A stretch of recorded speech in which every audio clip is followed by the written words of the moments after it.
Welcome to In Real Time, where we as Heights Church are inviting you in for real conversations about leading people, organizations, and change in the new normal. We're hoping that our real discussions about our church's journey will help you as you reimagine and rebuild yours.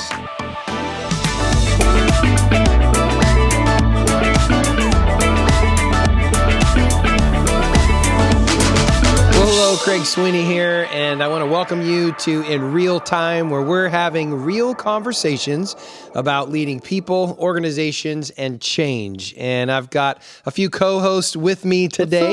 You guys want to introduce yourselves? I'm Ryan Connolly. I am the worship pastor. Making your debut Making on my the debut podcast. on In Real Time. I'm Absolutely. so excited. And are you actually a Boston Red Sox fan, or is this just Die like, hard. hey, I like the colors? Diehard, religious follower of Seriously? the Red Sox, yes. Why?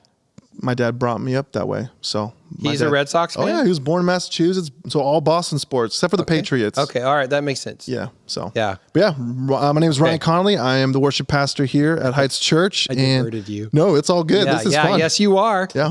Okay. And who's that's this good. guy? Who's this guy? I am Tim Layfield. I'm one of the associate pastors here at Heights Church.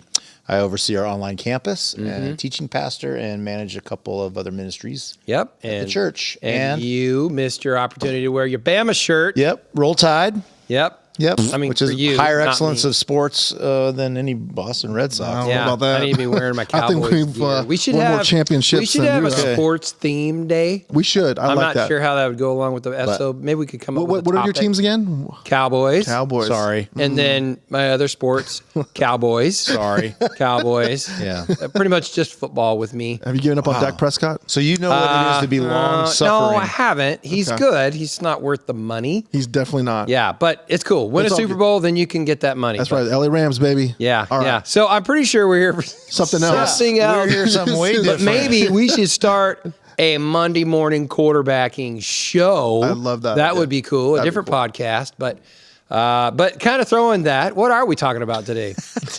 Well, this is episode 4. It's actually part 3 of our podcast that we are asking a question. If I could do it again, it's this idea of Monday morning quarterbacking. Yes. Right. Yep. And just kind of evaluating and taking a look at what we've done. And so today we want to talk about if I could do it again. Yeah. Where would I exercise more faith? Yeah. Man. Which is a great topic. Yeah. Yes. Because we are faith leaders, and you really can't do anything within the church, at least we're not supposed to, without faith being involved in it. right. Yeah, and I know that as I look back over the last 2.5 years of this pandemic, and you just think about, you've got the COVID virus itself, you have elections, you have social unrest, you have everything else that's gone on around it, and now we're here today. Yeah. And there's just, there's no resolve to any of these things for sure. So much division, difficulty. And faith, as I look back on it, I realize, as we're talking about the good, the bad, and the ugly, Right. I would say there's been some ugly spots for me. What would I do different? I would do decision-making different for part of the pandemic, because I know that my lack of faith, this is the ugly part, so you guys are still my friends, right? Absolutely. My lack of faith was affecting my decision making, and the reason is because there were parts that I just felt like I wasn't enough. Yeah. Right. And I know that's not just to me. I've talked with many senior leaders who felt like that. Yeah. Everybody's looking at us saying, of course you know the answers. I don't know why they think we would know the answers. None of us have been through this way before. But next time we'll have an idea of what to do, because it'll be the second time we've seen it, right? But this is the first. Right. And then there were so many things that just it was like a cliff that you're standing on, and just pieces of it keep breaking away. And you're like, wait, when is this going to stop? Yeah. This other thing, I didn't see that coming, this other thing, and you just keep stepping back. You're not exactly sure how far to go back, what you should do. Right. It felt so disorienting. And when you're in that mode, you are going to either exercise faith or you're going to step back from faith, but you're looking for handholds just in order to make decisions. And you just wonder what is secure ground at this point, which makes me think of David when he talks about the Lord in the Psalms saying, you have made my crooked way straight. Yeah. So good. And you're like, oh, I get it. Yep. I came across that Psalm about a year ago, and I was thinking, okay, I get it. He was going through a pandemic as well. That must be what was going on there. But here's what I realized in about a year into the pandemic. I felt like I wasn't enough, but I did have the realization and that God had put me here. And so he had some level of confidence in me. So it's in my hands to make the decision. Nobody else really can. Yep. And so I got to do something. Yep. And so I just need to do the best that I can, and I have to trust that. And it really did help me. But my confidence I was gaining was because I was having my confidence in Christ and how he saw me. So I was getting oriented around it, right? Because I was disoriented about it. Yeah. You know, especially when you have half of every crowd in front of you telling you that you're not following God. Because that's what people have done, whether it was masks, Or no mask. no masks. Vaccine. You no couldn't mask. win. Vaccine, You couldn't no win. vaccine. Shut down, no shut down. Yeah. No. Yeah. Do we get to come in person or we not? Blah, blah, blah, whatever. Yeah. It's like, so you just like, okay, I really need to dig in to my seriously. calling. What do I believe about it? And, you know, I get why that's been a challenge for pastors. 43% of pastors, the most current statistics say have seriously considered stepping out of ministry in the last 12 months. And that includes, or I should say, that doesn't include all those who already have stepped out. So that was just the latest statistic, which is a massive amount of people. Yeah. Yep. You wonder why? Because we just feel like the ground underneath us is crooked. Yeah. Yeah. So, but it has somewhat, not everybody, but some of it has to do with our identity. Yeah. So I would say that issue, that was bad and ugly for about a year.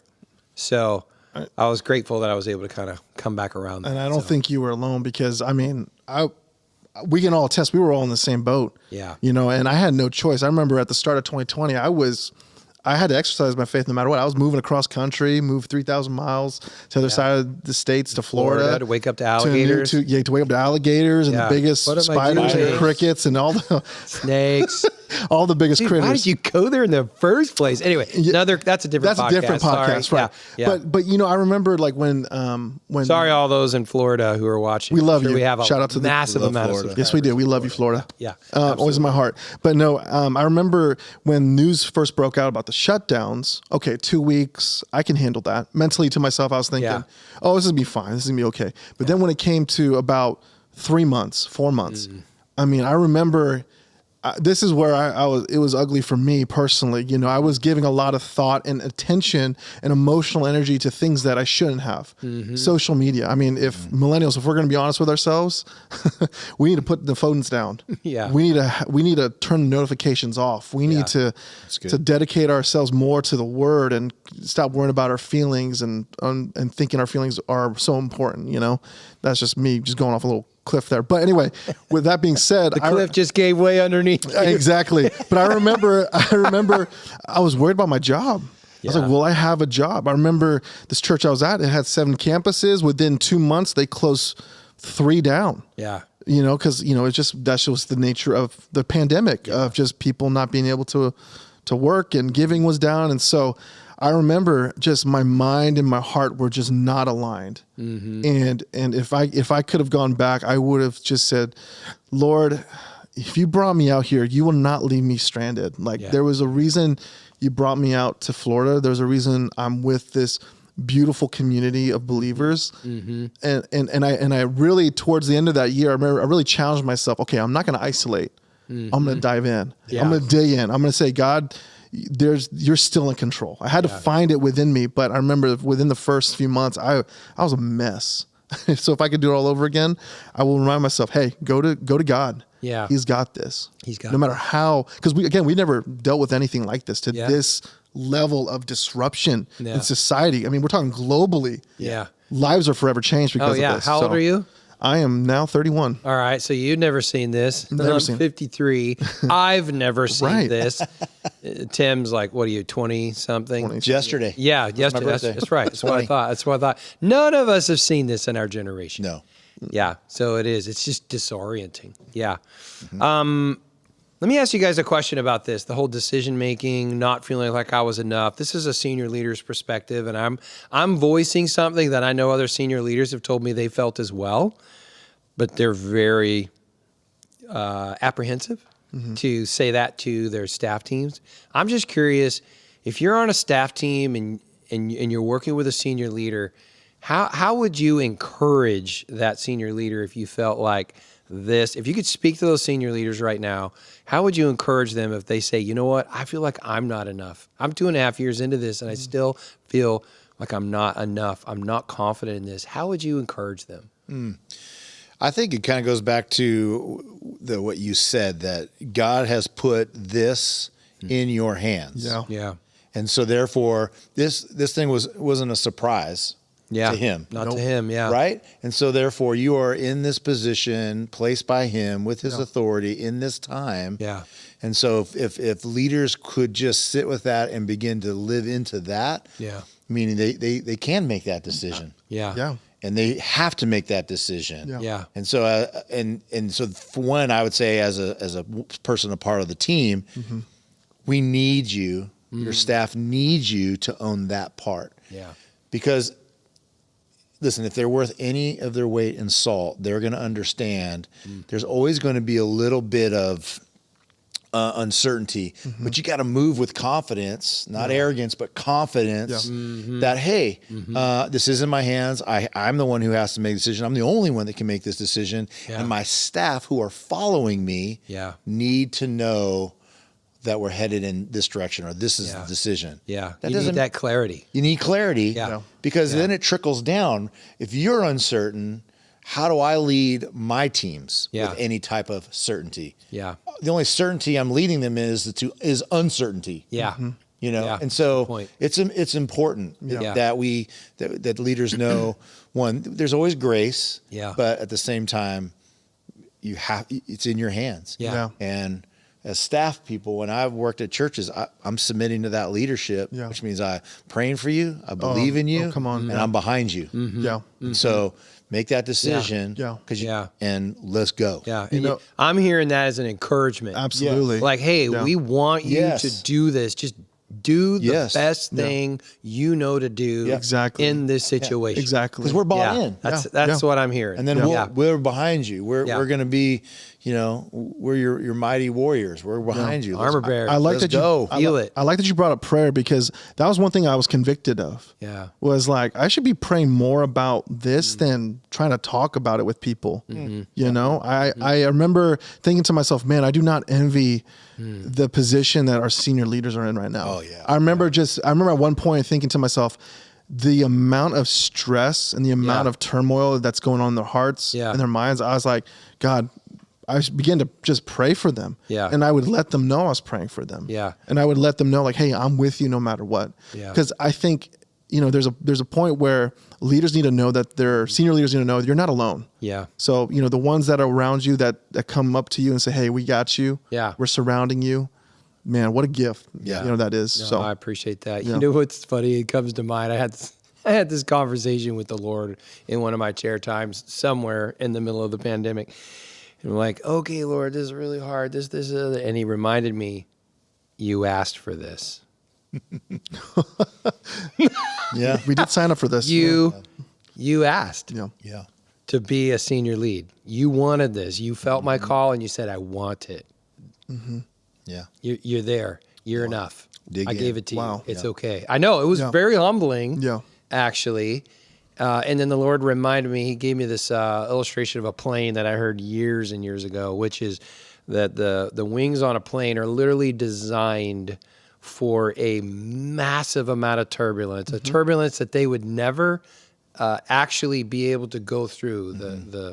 The forces against the wings, that's why when you look at planes, you don't see broken wings, as much as other things that break on them. But those wings can literally just come up in this incredible angle that you'd never think they could bend without breaking. Yep. And the Lord reminded me, I built you stronger than this. Wow. Because I didn't think I was, right? But when he reminded me of that, I thought, okay, well, I better find it.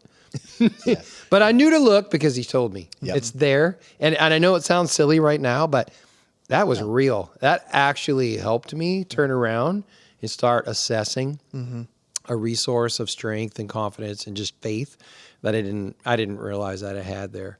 But it was there as soon as I started looking for it. So yeah. Anyway, good stuff, guys. Thanks for that perspective. I think that's very important. I think the second thing that I would say where I would exercise more faith in the past, and then we're going to switch to how does that affect today, which would be expectations.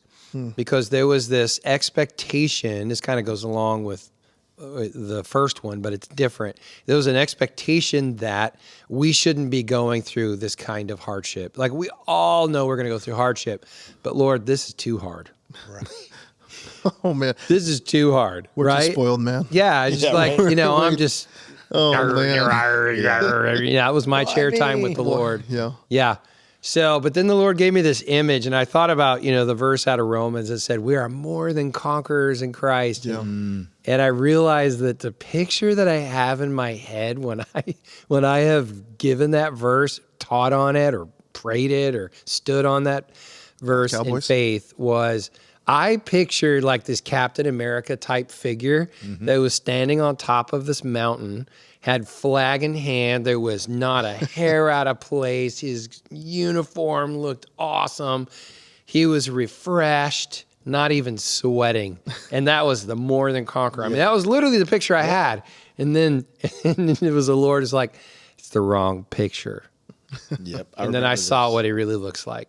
It's still this really cool Captain America type figure, but instead he's on top of the mountain. His hair is definitely out of place. He is sweating bullets. He's got dirt all over him. He's bruised and he's bloody because he just fought for every foot of that mountain. That's right. But he got to the top because God showed him every step of the way how to move. Yeah. And it was hard and it was difficult, but he got there. Yeah. That's the real picture, or at least closer to it. Right. And when I had that picture, I realized, oh, my expectations are wrong.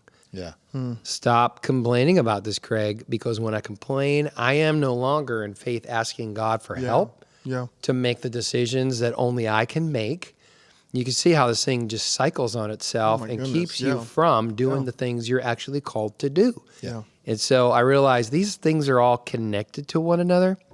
If I could go back and start this pandemic over, I wish I had been able to exercise faith differently in those ways. So what do you guys think about the more than conqueror image? How do you relate to that? Oh, man. I mean, it's accurate. I would agree. You have a certain vision of it, and then you realize nothing worth gaining is easy. You got to fight for it. Yeah. You got to fight for it. I think of, martial arts, doing martial arts since I was 12. And I remember that first black belt test, and I just remember how I felt after. You earn it. You earn it. You earn it to where you're ice packs and Band-Aids and you're a mess. Yeah. But that was an incredible accomplishment that I've been working on forever. Yep. And it came because I worked hard. Yeah. And I would think of things around the church, like those are difficult. And these things that we've achieved because we came together, we worked hard, and I know how we say around here, it feels hard because it is hard. Yeah. Yes. But the work that we're doing is worth it. Absolutely. And it's not easy. That's right. Yeah. But we will be victorious. Yeah. Yep. It's good. Yeah. It's good. You bring up a good point. It reminds me of a book I read recently, and it was just reminding that our faith, it requires a fight to maintain it, to strive for it, to seek for it, to seek, like, you had that encounter with the Lord in your chair time. Like, it's a fight. Yeah. I think a lot of Christians and a lot of church leaders are caught off guard by that. Yeah. Because, honestly, in this side of the world, we have it really easy. Yeah. Yeah, we do. We're inside an air-conditioned building right now. It's like we got jumped. We got exactly. exactly. And We weren't ready. And it's like me trying to catch a spider, and I'm just screaming for my life right now. But like That's a real thing, by the way. We just Yeah. saw a video before this, I and feel like we should put a link in the description. Anyway, Is that how it goes? that was- Is that how it goes? Yeah, Put a it link in the goes description. something just like saying, that. there's no way he's proud of that moment. No. We're not at moving all. on. We're moving on. But We're moving on. that's the thing, though. Is like our faith requires fight, Yeah. and I think good. that's what comes to mind as more than That's conquerors. good. That's So right. yeah. I love it. I love it. Okay, so this is looking back over the last 2.5 years, and that's meaningful. It's helpful to know that, but it's really, I think, more meaningful if we could say, okay, so how does that affect today? Yeah. How does that affect us moving forward? And what would, because we're still dealing with pandemic. Yeah. I just got over COVID myself a couple of weeks ago, and and it still runs through our staff and our church, and it affects people, and it affects a lot of things, Yes. and it doesn't look like it's going anywhere anytime soon. So how do we work with it? And I don't know if you guys have heard or not, but we actually have some elections coming up soon. Yeah, so that's going to create its own dust cloud. And so we're going to be dealing with that. And so there's a lot still out there. So how will we then exercise faith moving forward? And so there's two things there that I would say are affected based on what I've learned so far out of this. The first one goes along with what I'd said before. I'm the one that he put in this role, and I need to trust him and be confident in it of myself. And I'd say that I am doing my best to walk in that, and I'd say most days that's absolutely true. And then other days it's more of that fight. But we're there. We're there, and we're able to exercise that. So no one's ever 100%, but I know that makes a huge difference with how you just lead and how you are just daily. Yeah. So I think that's important.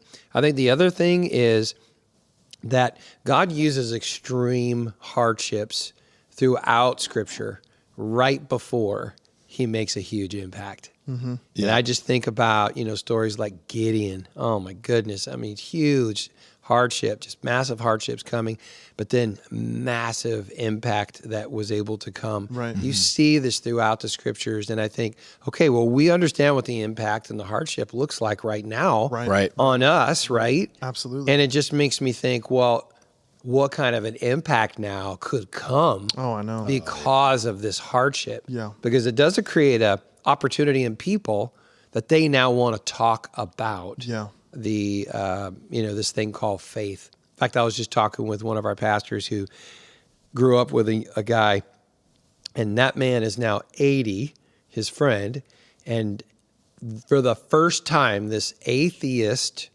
has reached out to our pastor here, one of the pastors here on staff, John, goodness. and reached out to him, and he said, I need to talk to you. I have questions about how I can meet God. Oh my goodness. 80 years old. And for his entire life, he has rejected God and John. Right. And now, but he knows Yeah. who to go to. That's right. Because he knows John knows God. Yeah. That's right. That's it right there. That's a powerful impact. As you say that, we just had this conversation at lunch. We were talking about how this pandemic it showed a lot of things like how a lot of people just dropped off. Yeah. Like disappeared. The people we thought we were running the race with. Yeah. Just the ones that we thought we were in step with. I think sometimes as leaders, I think one of the things we can work on or take from the last 2 years is not worry about the ones that have said adios, folks, Yes. but think about the ones that don't know Jesus, like the 80-year-old, like his whole life thinking, I'm just going to reject God. But now all of a sudden he's making that phone call to say, how do I connect with God? Yeah. Yeah. I've been asking the Lord personally, like, to give me a heart for those who don't know you at all. Yeah. Instead of being worried about all the Christians that we thought we're doing life with and Yeah. walking with Jesus with that Yep. said adios. Yep. We're not worried about them. Like, Yeah. I'm worried about where we are. We are. But in retrospect, in the Yeah. bigger picture of things, Yeah. there's a whole world still out there That's of right. people that don't know Jesus, that don't know his love, that don't know his goodness. Yeah. And I want them to experience him. Yeah. So Absolutely. that's just something that came to mind as you were just sharing that. Yeah. So Yeah. No, I think that's really good. So let's talk about perspectives here. So from a staff person's perspective, how does it impact you when I either walk in faith or don't walk in faith, looking for those impacts, looking for ways that our church can actually impact for the kingdom here in our whatever influence we have in our city, our generation. Right. How does that affect you? Well, like, what's your perspective there? Are you like, yeah, I don't really care if you do or don't, or does it matter to you?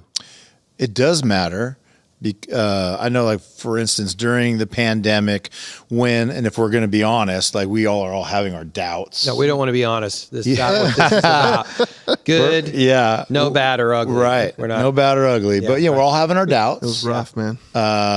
We're just kind of like, I don't know what's going to happen. For me, walking with my family through the pandemic, early stage, my son was a senior.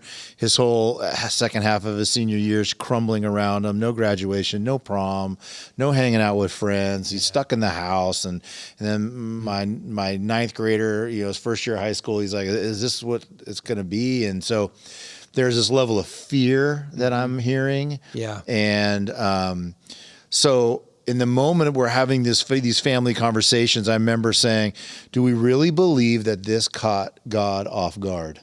Yeah. Like, is he surprised? Well, the answer is no. But, in that moment, I could hear myself and I'm thinking, do I believe that? And then the next day in my chair time, God's dealing with that in my heart. Yeah. And I have to really put that faith in and lead my family so that they can see that I'm not going to operate out of fear. I'm going to operate out of faith. Yeah. Because my faith has got to be greater than my fear. And so it was a moment in my life. And I say all that to say, even as a staff member, if the senior leader, if you're sensing like he's not confident, he's moving in fear, or just he's just unsure, it makes me right. Not that I'm the kid in this relationship, but it's very similar. Yeah. Like, you're following a lead, right? My kids are following me as their dad. They're following my wife as their mom, and so we got to lead that way. And if I got to lead with confidence that I'm trusting in the Lord, and I have to show them and live that out. Yeah. So as a senior leader,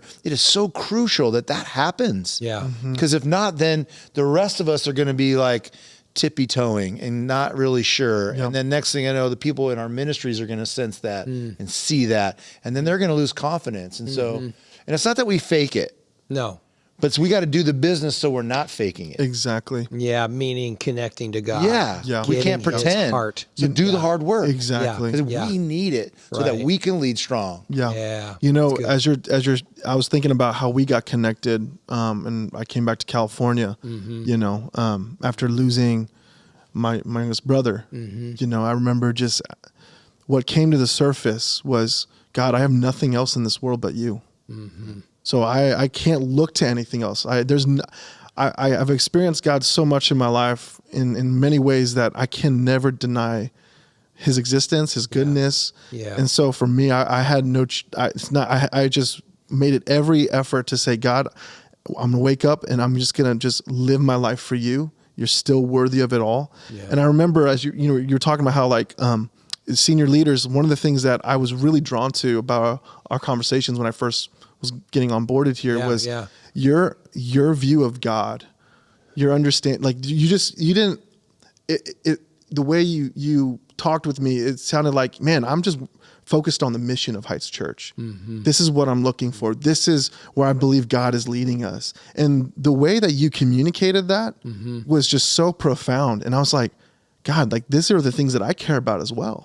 These are the things that I desire as well. Like I want to see people experience God. I love worship and what it can do and what it can bring out of people and what God can reveal in those moments to people. Yeah. I remember just being like, wow, Craig, he's speaking from a place of confidence where this is what he's looking for. This is his heart. This is desire. It's what God has placed on him to seek after. So that again, just like you having the confidence, a senior leader, just being close with Jesus, you can't fake that, like you said. Yeah. Or you said, I can't remember who said that, but you can't fake that. Yeah. There's definitely, and I think COVID did that. It revealed a lot of people who were real or not. Yeah. That's the reality of it. It was a pruning happening. It was a pruning for sure. And I would say you said it, the hard work. It is. It's hard, man. I can tell you when we were having those conversations, I would say that probably 3 to 4 weeks prior to those conversations is when I found my legs in COVID. Wow. through a series of really intense events. Yeah. I just had to do a lot of hard work. There was nowhere to go. I was closed in, claustrophobic. Yeah. Okay, God, there's only one way out of this tunnel, and that is straight up that ladder. So let's go. Come on. But because of that, when I came out of that struggle, I knew I had the confidence. And what was so great about it is that God just said, so here's the mission. Let's go. Yeah. Yeah. Because so many people at that point, senior leaders, if we're being honest, they weren't talking about the mission. No. They're talking about survival. Exactly. They're talking about exit Yes. plans. Yep. They're talking about a lot of things. That's what I was hearing from people personally. Yeah. Not everybody, but a lot. And a lot of survival talk, which I understand we were having those conversations too. Right. But that was when the Lord helped refocus me even more to say, Come on. my mission has not changed. Nope. Yeah. So let's get going. Yeah. Right. I have things in store. And I remember hunting. I remember thinking, wow, I'm going to be looking for the next worship leader. And you know me, I don't just fill holes. Nope. I look for people that I want to do life with, I want to journey with, that I care about. And that I think believe in this mission as much as I do.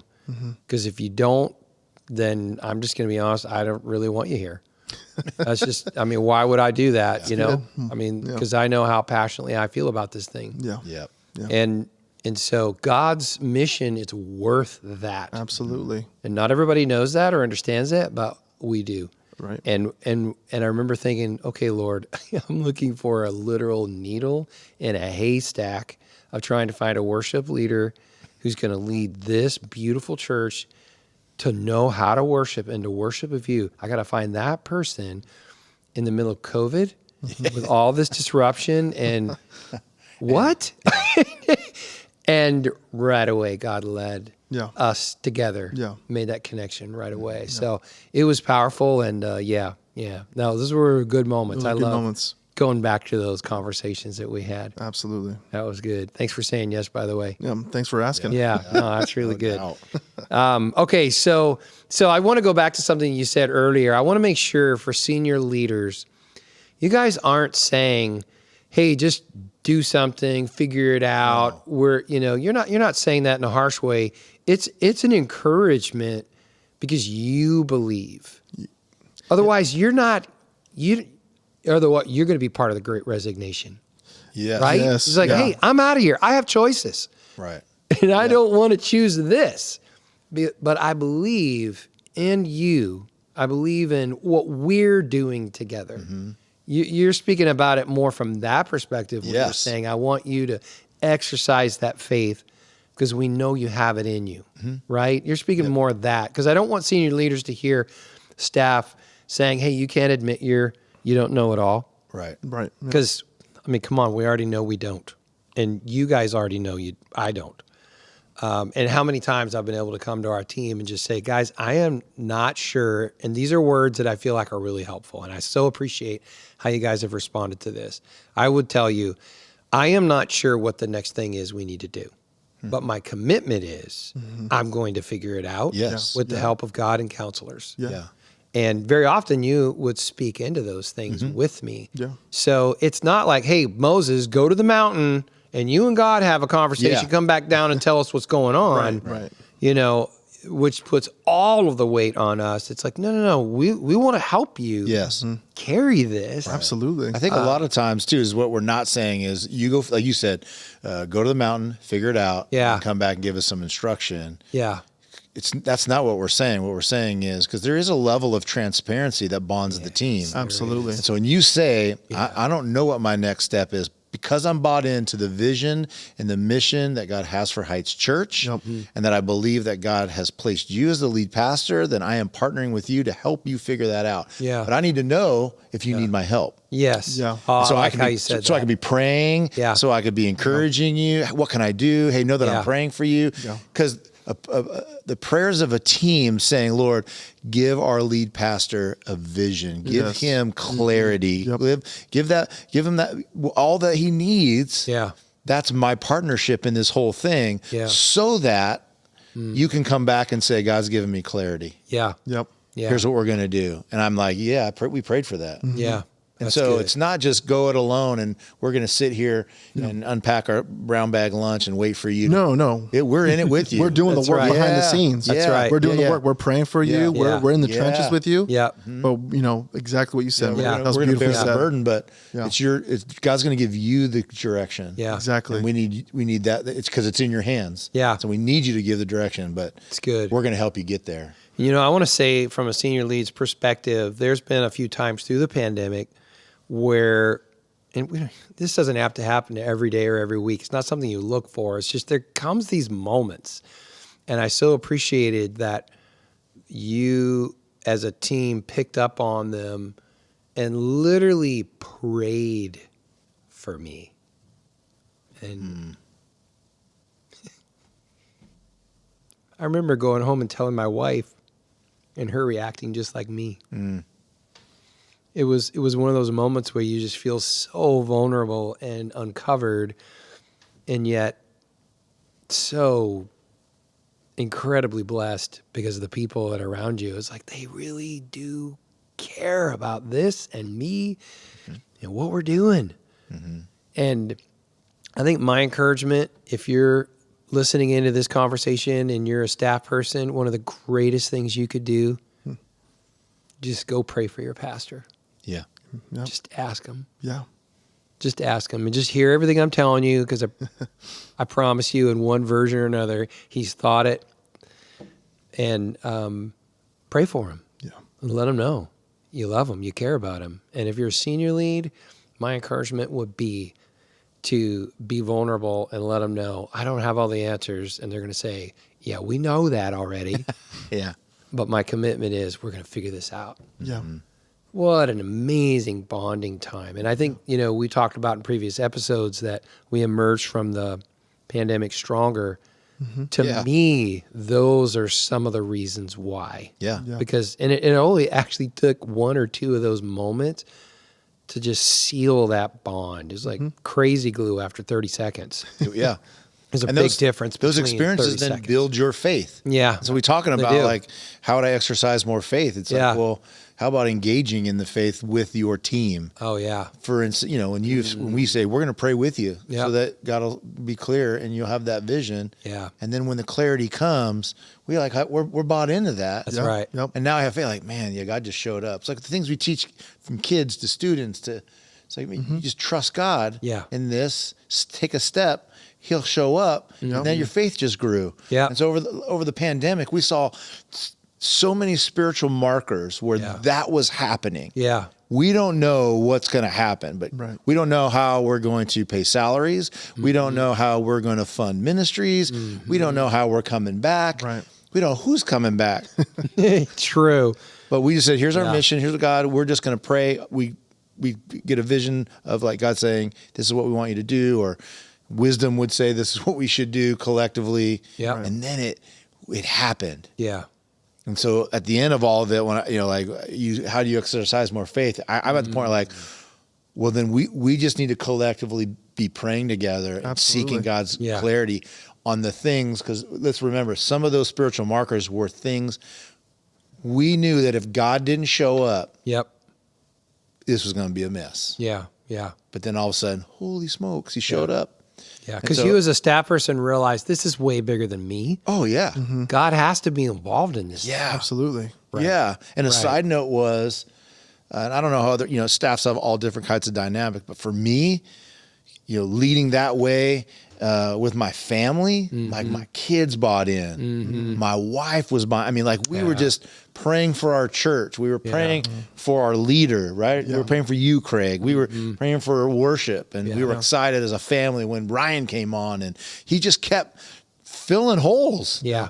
And then we were moving. Yeah. And that means I'm going to do that sooner. Yeah. That would be Exactly. right. Do much Exactly. sooner. Do that sooner. Exactly. Don't ever stop doing it. That's Right. Because all of a sudden through the pandemic, God's like, yes, I still do things. Exactly. Right. Yeah. Sounds like a faith journey. Oh, absolutely. Yeah. It does. Oh, wow. So this has been rich. Really appreciate you guys talking about this whole thing. Monday morning quarterbacking, the role of faith in the pandemic, and how it's affecting us today and moving forward. So good. Any last things you guys want to say before we wrap this one up? No. Okay. Sounds like we've just had a real conversation In real time. in real time about leading people, organization, change. Thanks, sir. guys. Really appreciate it. Thanks for having us. All right. We'll see you guys next time.